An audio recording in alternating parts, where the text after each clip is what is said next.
Affection level below threshold. Mission failed. Host will be removed from this world in 72 hours. Suggest emotional preparation. The words echoed in my mind like a death sentence. But I didn't flinch. I just sat there, staring at the empty living room, half lit by the streetlights outside. The clock on the wall ticked like a countdown to my end. 3 days. That's all I had left in this world.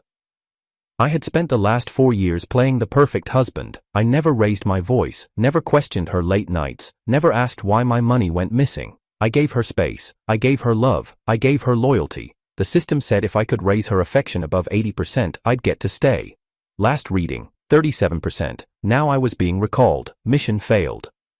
Zachary, Frances called from the hallway, her tone sharp, impatient. Did you transfer the rent money to Arthur's account like I told you? I didn't even look up. I did. She walked past me, not even a glance, her heels clicking like they couldn't wait to get away from me. Next time, just do it without waiting for me to remind you. I wasn't waiting, I said quietly. I just forgot. She scoffed. Right, you always have an excuse. The system chimed again, too cheerfully this time. Reminder, 71 hours and 43 minutes remaining. Suggest tying up loose ends, logging final affection data now. Frances disappeared into the bedroom. I sat still on the couch, hands limp on my knees. I used to think if I just held on long enough, she'd look at me differently, that if I showed her I could be better than the man she used to love, she'd see me. But every time she smiled, it was never because of me. Every time she was soft, it was never for me. And now, I didn't even have the strength to feel bitter. Later that night, I stepped into the kitchen. It was already past 10, she hadn't eaten. I didn't expect her to. Still, I reached for the flow. And soy paste anyway. She used to eat jjiang noodles all the time when we first got married. She once said it reminded her of when things were simpler. Maybe that was just a lie. But still, my hands moved on their own, kneading the dough, chopping the scallions, stirring the sauce. The apartment was quiet, the kind of quiet that made you feel like you didn't exist. I placed the bowl gently on the dining table and sent her a message. I made noodles, come eat if you're hungry. She replied 2 minutes later. I'm not in the mood, and stop using food like it's some kind of apology. I stared at the screen, then at the untouched bowl, the sauce still steaming. It's not an apology, I just thought you liked them. There was no response after that. A few minutes later, I heard her come out. Not to eat, but to grab her purse. She didn't even glance at the table.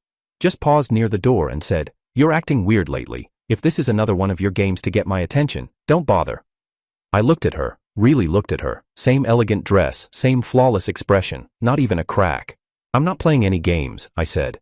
This is what you wanted, isn't it? A version of me that doesn't question you, doesn't fight back. She frowned, confused. What's that supposed to mean? I shook my head. Nothing. She turned away, hand on the doorknob.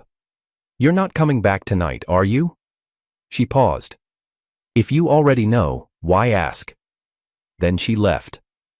The door closed. The system's voice returned, softer this time. Affection level remains unchanged. Time left, 70 hours, 12 minutes. The first time I opened my eyes in this world, the system's voice was already in my head. Affection conquest. Mission initialized. Target, Frances Lynn. Mission objective, raise affection score to 80 within 5 years. Host integration successful. Good luck. Back then, I didn't fully understand what I had signed up for. My real body had been in a coma after jumping into a freezing river to save 2 children. The system offered me a way out. Enter this world, complete an emotional conquest, and in exchange, receive resources I could bring back to support disadvantaged children in my own. I didn't hesitate. Saving lives had always been worth more than living passively. I accepted. And then, I met her. Frances Lynn, the only daughter of the Lynn family's original wife. Her father, Leonard Lynn, had married into wealth, but remained a man of hollow pride and louder scandals. Mistresses came and went like seasons. After Frances's mother passed away, he brought his new wife into the house within weeks. From then on, Frances was just another unwanted heir. Her half-siblings bullied her openly, knowing no one would stop them. The patriarch of the Lynn family, the old man everyone feared, barely acknowledged her. The first time I saw her was at a banquet between the Law family and the Lynn family. I had taken on the identity of Zachary Law, the younger brother of the Law family's CEO. A role designed to give me access to Frances. She walked in late, elegant in a slate grey dress that hugged her waist, hair tied back into a clean bun, minimal jewelry, no warmth in her smile. When she made eye contact with people, it was calculated. Nothing wasted. I remember thinking she looked like someone who had survived too long in a place that didn't want her. She sat beside Arthur at the time. Arthur, her childhood friend, her savior in middle school apparently. There were rumors that he had once step-ease ped in when her stepmother's son tried to cut her hair in front of a crowd. Arthur had yanked the scissors out of the boy's hand and told him he'd break his arm if he touched her again. Frances was 14, Arthur was 15. That was the day she started seeing him as the only light in her world. Arthur's family was lower in rank but had solid business acumen. By the time I arrived, Arthur had just returned from studying abroad and started working in one of the Lynn Group's subsidiary companies.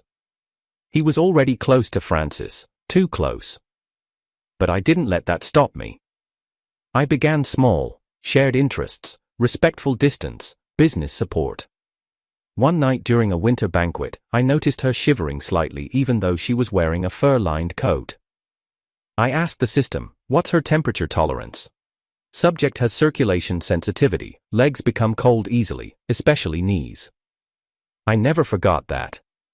The next morning, I sent her a pair of custom-stitched wool knee warmers. She didn't respond, but I noticed she wore them under her dress the following week at another event. That was my first win. Her affection score, 2.3, 4.9. Over the next few months, I used every opportunity to help her behind the scenes. When her half-brother tried to plant evidence in her department to get her demoted, I used the Law family's internal auditors to trace the planted funds back to him. Frances never thanked me directly, but she did stop avoiding me. When the old patriarch fell sick and the family scrambled like vultures to divide the assets, I stood behind her and helped her consolidate a stake in the Lynn Group's logistics chain. Again, no thanks. Just a curt nod and a rare, almost imperceptible softening in her voice. It was around this time that our families arranged the marriage. Business alliance, convenient. She agreed without hesitation. I told myself it didn't matter. If I could marry her and stay close, I could protect her. Even if she didn't love me, yet. The wedding was cold, her vows were emotionless, but she looked me in the eye and said, "Let's not interfere in each other's lives." I had smiled and said, "I have no intentions of tying you down." I meant it, I just wanted the chance to try. The first month of marriage was quiet. I brought her coffee the way she liked it, 2 spoons of brown sugar, no cream.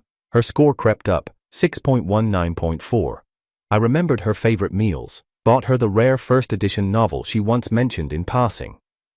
When she had a stomachache during a board meeting, I drove across the city to bring her warm congee laced with ginger. She didn't touch it, but she left the lid on to keep it warm. I thought that meant something. Sometimes she would come home late, heels in hand, hair undone, exhaustion layered over her face like a veil. She'd see me waiting and mutter, "You're still up?" I'd nod and ask if she needed anything. She always said no, then disappear into the bathroom and close the door. Arthur's name came up more often after the 3rd month. He wasn't doing well. His startup was struggling. She started sending him money. When I asked, she said, "He was there when I had no one, don't question it."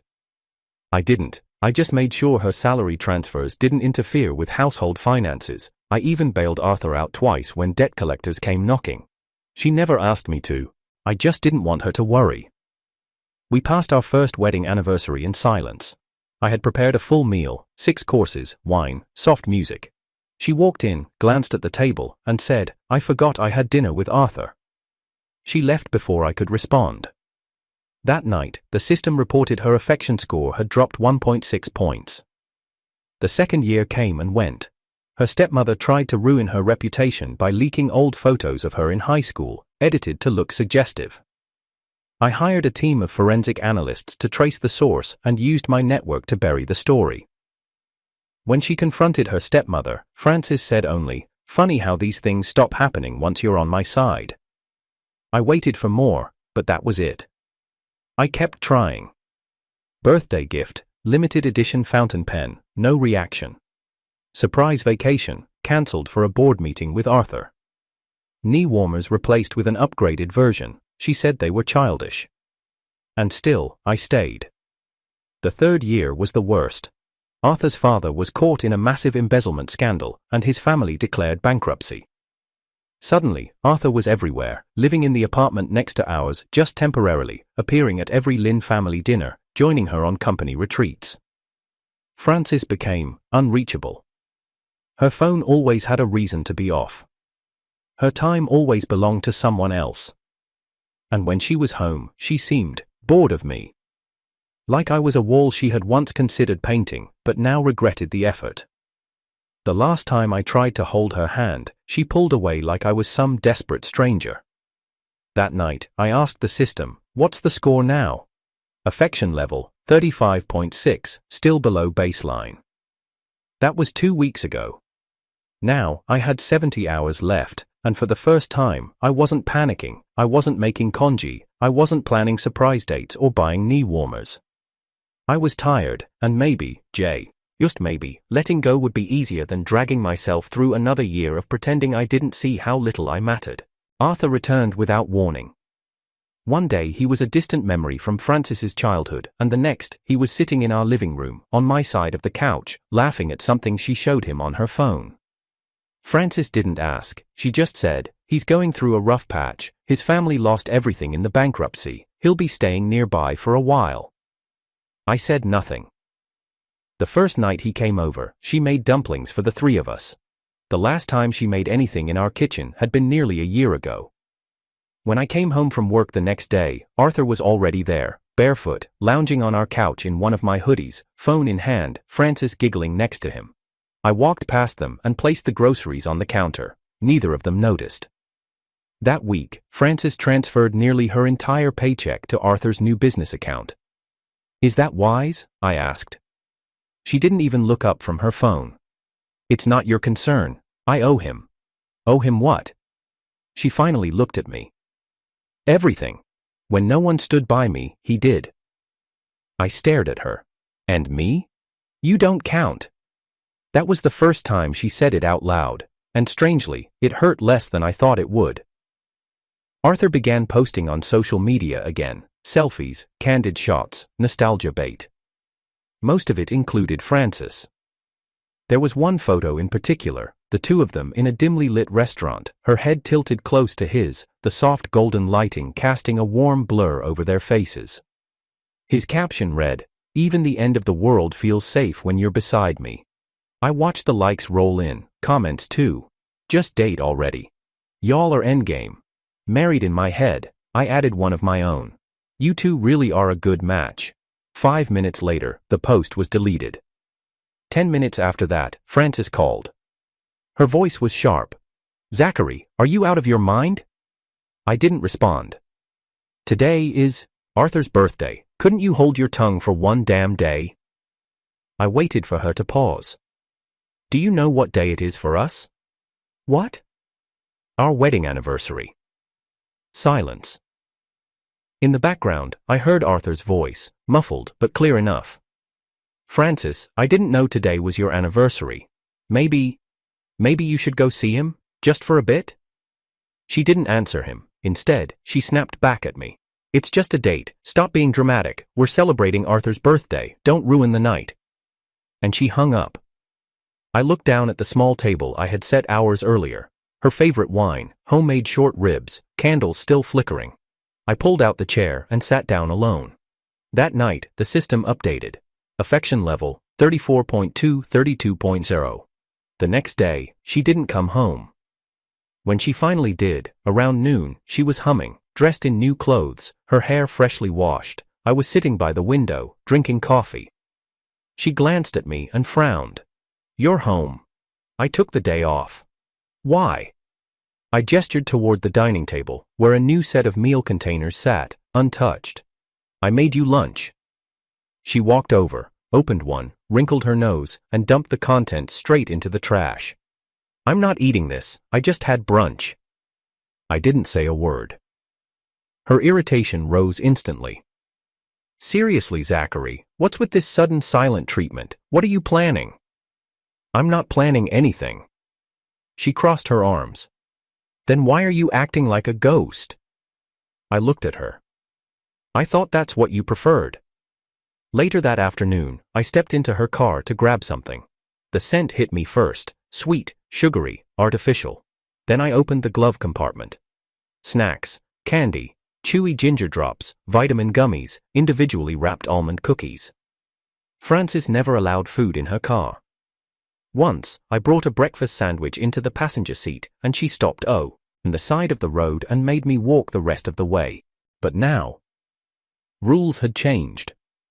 When I asked, she said flatly, "They're for Arthur. He has hypoglycemia. If he doesn't eat, he gets lightheaded." Of course he did. That night, I stayed quiet. I didn't question her calls. I didn't mention the money she wired.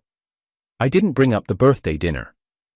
I didn't even ask why her perfume smelled different when she came home. Instead, I folded her dry cleaning. I refilled the fridge, I paid the utilities, I added a little extra to the joint account. She didn't notice. The system pinged. Behavioral update detected. Host has ceased confrontation patterns. Subject reaction, increased suspicion. She began watching me closely. "Zachary," she said one morning as she passed by the bathroom door, towel in hand. "Why aren't you angry anymore?" "I'm not angry." "Are you plotting something behind my back?" "No." Her voice lowered. "You're creeping me out." I looked up from my mug. "Then leave."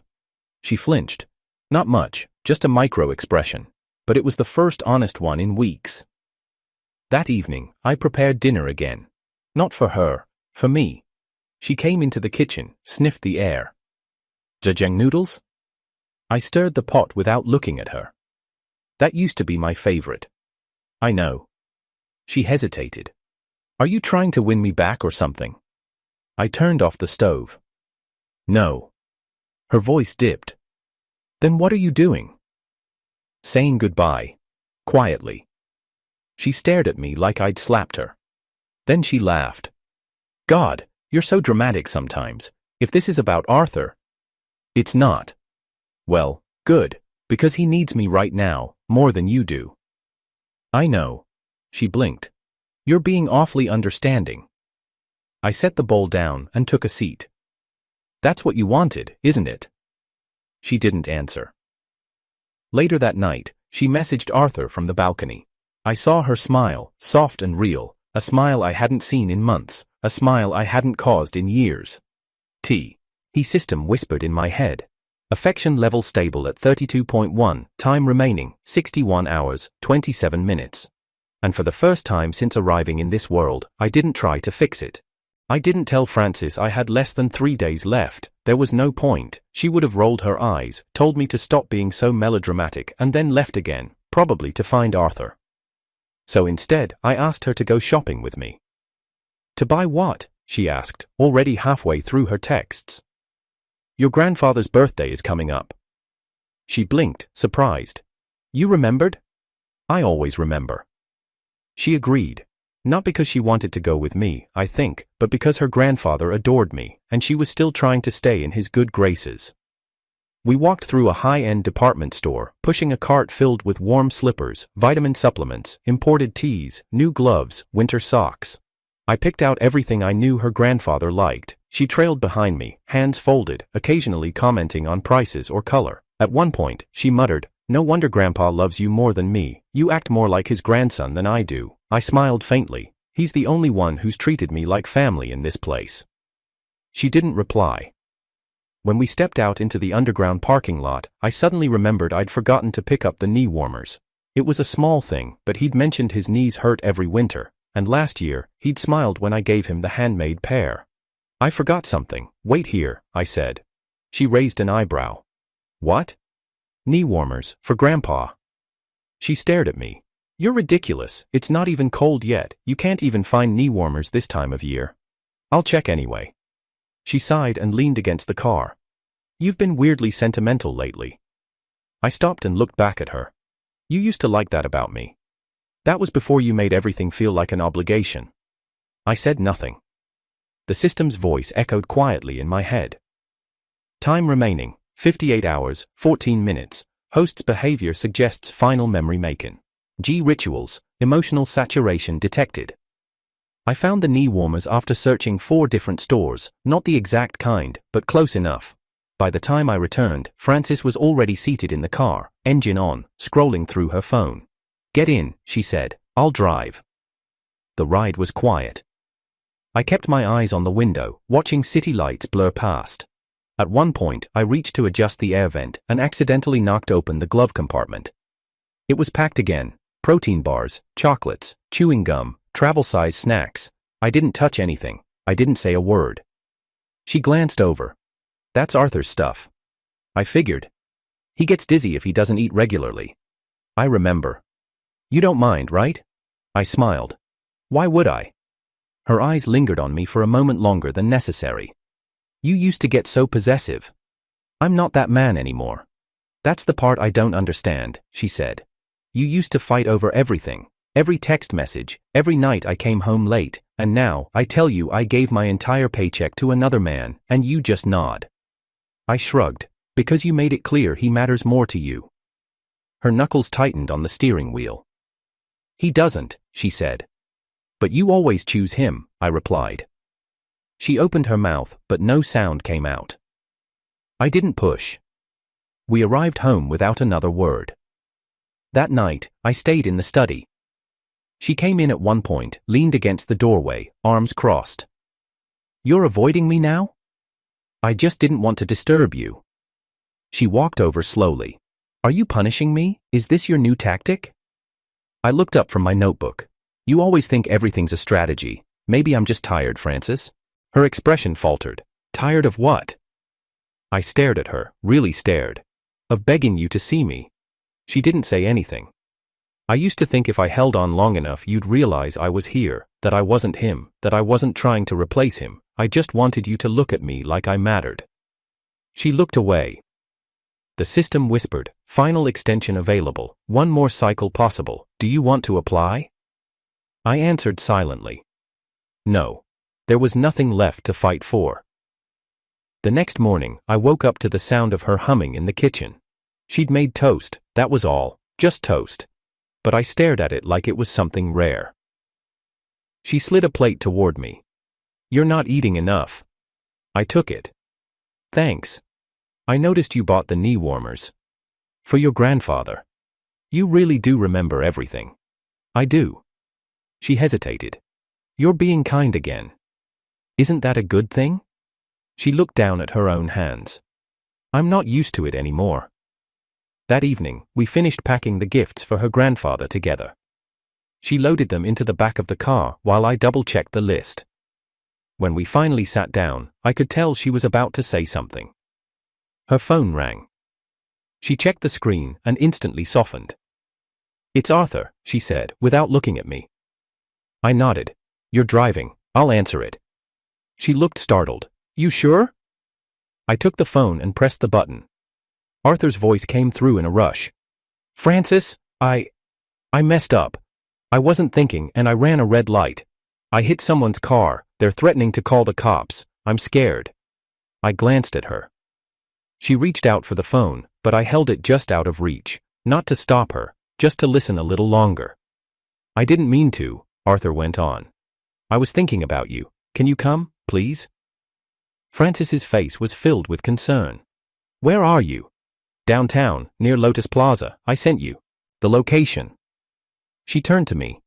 "We need to go." I looked at the trunk. "What about your grandfather?" "I'll come back after, I promise. I'll take everything in." "You don't have to." "I want to." She opened her mouth, then closed it. I watched her get into the driver's seat. No hesitation, no second thoughts. Her foot hit the pedal, and in moments, she was gone. I stood there in the fading light, surrounded by bags filled with things I bought for someone who would notice I came. Who would care? The system spoke again. "Final confirmation, affection score remains unchanged. Host will not apply for extension. Countdown, 41 hours remaining." I closed my eyes. I've done all I could. If she still can't see me, I don't want to force it anymore. "Wear something clean," Frances said, tossing a dark button-up shirt onto the bed without looking at me. "Arthur's throwing a little get-together. You're coming." I didn't argue. What for? To apologize. For what? Her head turned sharply. For embarrassing him, for making things tense between us, for everything. I didn't respond. There was nothing left to defend. 2 hours later, we arrived at an upscale lounge reserved for Arthur's birthday after-party. It was dim, lined with gold accents, the kind of place where people wore designer gilt and sipped expensive Betrayal. The moment we walked in, the atmosphere shifted. Eyes turned, smirks followed. Well, look who it is, someone said. Young Master Zachary, dragged out of the cave. Another chimed in louder. Must be hard, huh? Watching your wife protect another man with more history than you'll ever have. Laughter followed like a slap to the face. Frances didn't flinch. She walked ahead, straight to the booth where Arthur was seated, front and center, surrounded by her closest circle. She didn't introduce me. I stood there like a hired ghost. Arthur gave me a sheepish smile. Zachary, thanks for coming. I nodded once. Frances slid into the seat beside him, their arms grazing. She didn't pull away. One of the guys at the table poured a shot of baijiu. All right, time for some sincerity. You're here to apologize, right? Let's see it. I stared at the glass. Frances leaned back, expression unreadable. Arthur held up a hand. That's not necessary. No, it's fine, I said. I picked up the glass and raised it. Arthur, I said. I'm sorry, for the comment online, for anything that made you uncomfortable. Then I downed it in one go. The burn hit instantly, my throat caught fire, and my chest clamped tight, my skin flushed cold. I sat back down, forcing the dizziness into submission. Arthur looked concerned. You didn't have to drink, just a few words would have been enough. One of the girls nearby raised an eyebrow. Wait, wasn't he allergic? Another muttered, guess it doesn't matter anymore. Frances shifted slightly, but said nothing. I heard someone scoff behind me. Come on, one shot? That's nothing. If you're really sorry, finish the bottle. The crowd murmured in cruel amusement. I didn't touch it again, I just stared at Frances. She didn't meet my eyes. Instead, Arthur said gently, let's not push him, he's trying. Frances finally spoke then. Trying is what you do when something still matters. The room went quiet. I felt the heat rise again, this time from something deeper, something bleeding. Arthur leaned forward, folding his hands. Zachary, if it helps. I never tried to come between you two. I just couldn't bear to leave her when she clearly needed someone. And I assumed, once I was gone, she'd be okay. I didn't realize you'd be so possessive. I tilted my head. Possessive? She needed comfort, he said. You took it as betrayal. I chuckled, humorless. I took it as abandonment. He smiled sadly. Maybe that's because you knew, deep down, you were a placeholder. I was always going to come back. Frances didn't react. I looked at her. Do you agree? She glanced away. The silence was my answer. I see, I said quietly. Arthur shifted, his voice softer now. She and I have years, Zachary. Shared trauma, memories, childhood. You can't compete with that. No one could. I looked at the half-empty glass in front of me. My fingers trembled slightly from the allergic reaction setting in. You know I'm allergic, I said without raising my voice. Frances still said nothing. One of the girls at the table whispered, he's seriously drinking? Isn't that dangerous? Another added, Frances, you're just going to let him? I didn't ask him to, she said. He did it on his own. The weight of that sentence dropped like an anchor. So that was it. Not only would she not stop me from hurting myself, she'd make sure everyone knew she had no part in it. Arthur leaned back. Zachary, I don't want to fight you, really, but you've been making Frances miserable. My vision blurred slightly, my throat burned, my head throbbed. I stood. The entire table stilled. I used to think, I said slowly, that if I kept showing up, kept giving, kept waiting, she'd eventually see me. Not for what I wasn't, but for what I was. Frances didn't move. But I was wrong. You were always the ghost in the room, the standard I'd never match, and she never really chose. I turned to her. If you can't choose between us, I said, voice shaking, then don't choose me at all. Her lips parted slightly, but no sound came. I left before I passed out. Outside, the cold air hit me like a slap. I stumbled to the curb and leaned against a post, breathing through the pain.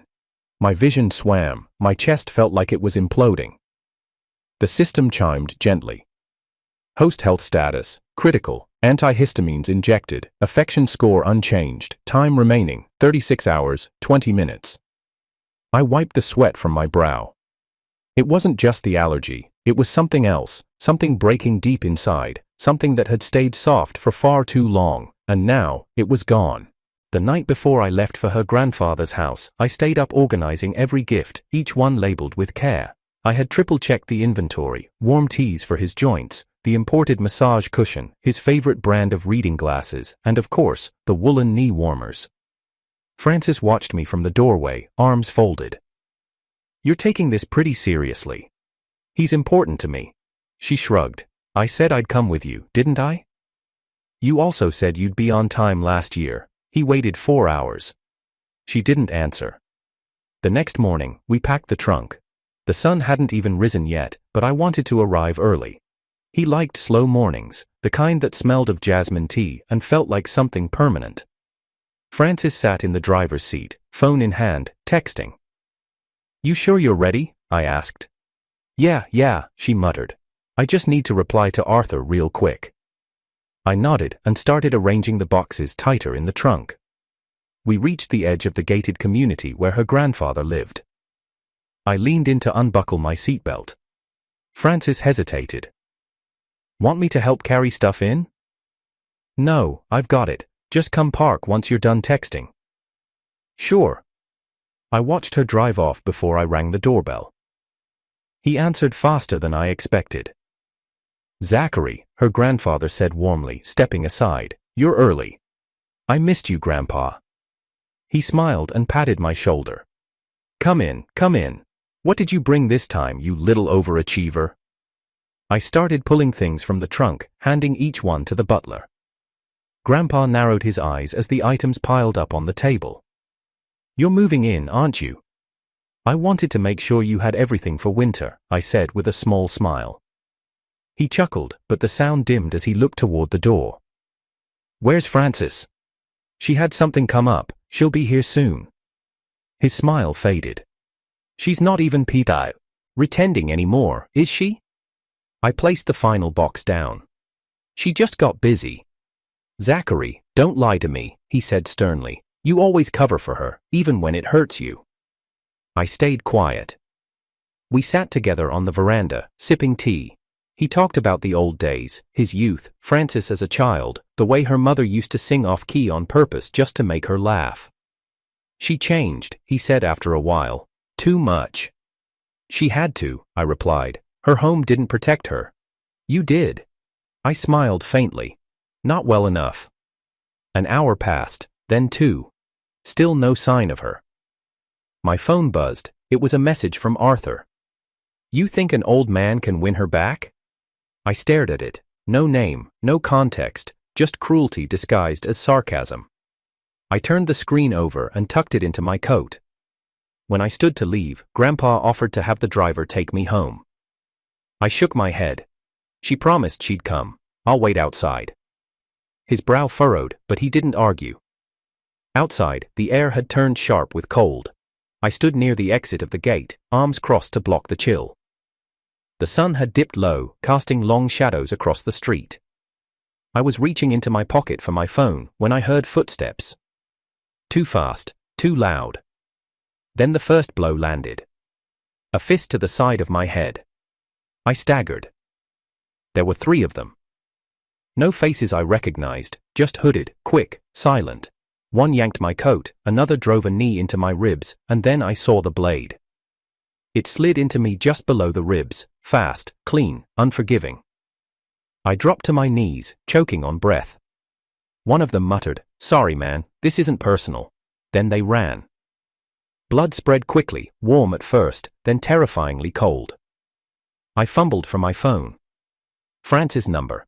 It rang once, then again, and again. Then a voice answered, her voice. But she wasn't talking to me. I could hear her laughing softly. I know, Arthur. Don't panic, I'll call someone to come help you. My lips parted, no words came. She was on a call with him. My call hadn't even connected. The system voice rang in my head. Life function destabilizing, emergency signal not received, subject currently engaged on alternate call. I tried again. The number you have dialed is currently on another call, please try again later. I collapsed. 30 minutes later, the sound of tires screeched against the pavement, yelling, running, hands grabbing at me, Francis's voice, panicked, screaming, but everything was distant now. I was wheeled into the hospital under white fluorescent lights, doctors shouting, machines beeping.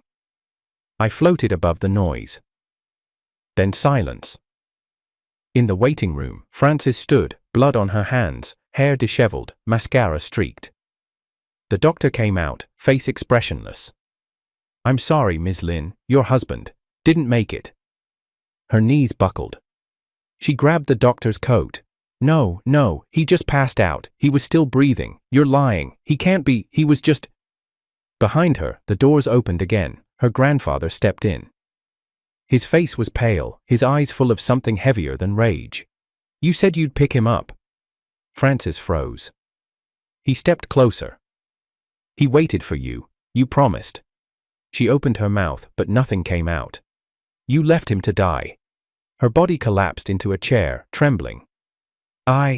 She whispered. I thought we had more time. She bent forward, fists pressed to her temples, crying so hard her body shook. Please, she whispered.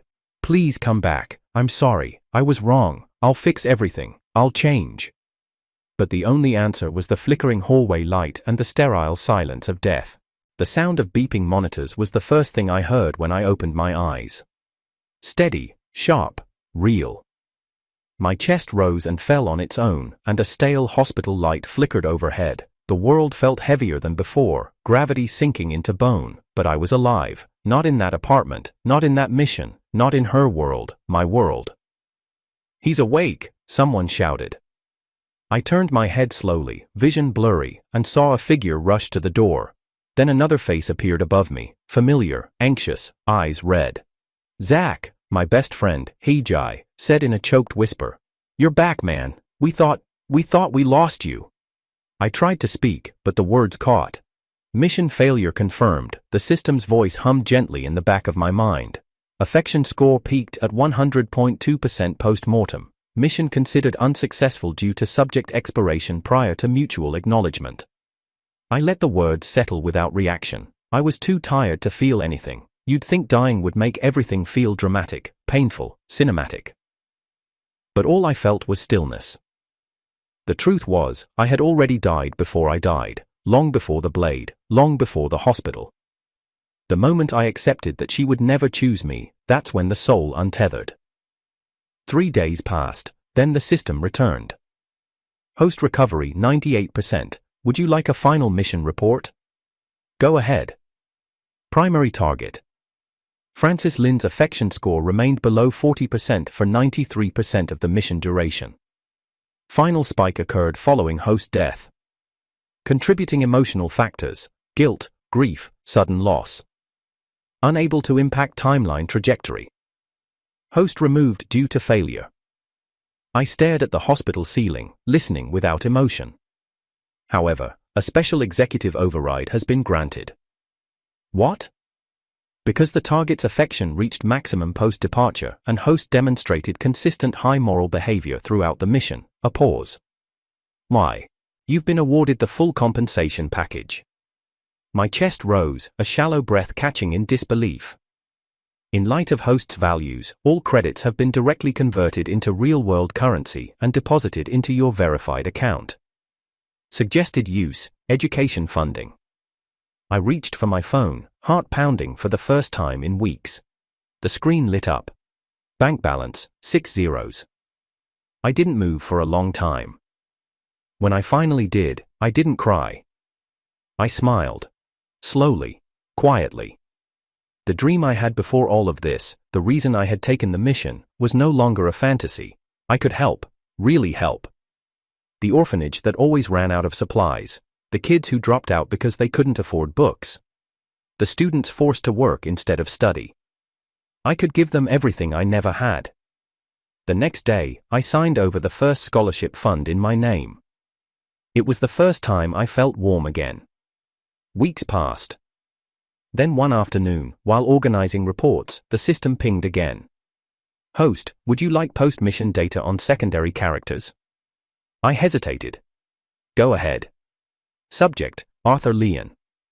Post-host death, evidence linked his involvement to orchestrated assault. Francis Lynn's grandfather activated dormant Lynn family underground contacts. Arthur was abducted and subjected to extrajudicial interrogation for 18 consecutive days. Deceased. My fingers froze on the desk. Subject, Francis Lynn, heir rights revoked by family patriarch within 1 week of host death, financial accounts frozen, disowned, subsequent behavior, increased alcohol dependency, isolation, final recorded location, Lynn family lake estate, entered water and did not resurface, body unrecovered. A silence settled. I leaned back in my chair, staring out the window at the city skyline. It was almost sunset, the world cast in soft gold, everything alive and moving. I didn't feel victorious, I didn't feel vindicated. There was no gloating, no smirk, no internal monologue about justice. Only a strange, quiet ache. The kind you get when you remember something that once mattered too much. The version of Francis I had tried to reach, that girl who once wore knee warmers and smiled into soup bowls, maybe she never existed. Or maybe she had died long before I arrived. And Arthur, the boy who once stood between her and cruelty, ended up becoming a weapon himself. That world had swallowed them both. I stood up and stretched, rolling the tension from my shoulders. In the corner of my desk sat a framed photo, 2 children laughing under a broken umbrella. One of the boys was barefoot. The other had just donated his only shoes. They were both me once. The past didn't need to be rewritten, it just needed to be outgrown. I picked up my coat, checked the balance one last time, still there, and stepped out into the world. The air was crisp, the light soft. There were lives to change, and mine, finally, was one of them. The world is vast and full of color, and now I finally have time to live in it.